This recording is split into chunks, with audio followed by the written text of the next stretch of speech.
There are two ways to mute strings. Let's say you are playing the D string here, and when you pluck the string, your finger will basically end up resting on the A string like this.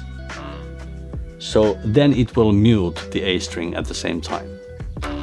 So now the A string cannot ring because my plucking finger that is resting on top of the A string will prevent that string from ringing out. This is one scenario. Let's say you are playing another string like G string and then your A string happens to ring out. You can move your thumb and rest your thumb on the A string while you play the G string, for example. So then this resting thumb will keep this A string muted, and when you pluck the G string and your plucking finger then rest on the D string, then you will basically have these two strings muted and only the G string will ring out. The thumb can also mute A string and the E string at the same time. When you mute using the fretting hand, use another finger in the fretting hand to just mute the string you don't want to ring out. So I play the A string like this, and then when I pluck the D string, I can mute the open A string using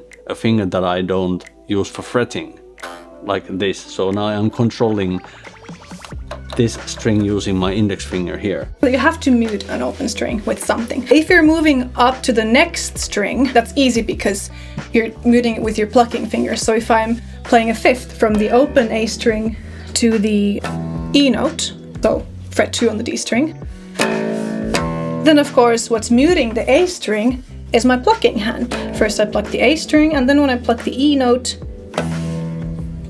my plucking finger is gonna mute it. I mean, it will of course take some practice and patience, build it in your muscle memory, so take it slow first. Somehow you gotta figure out how, like, you're gonna mute it with the other fingers.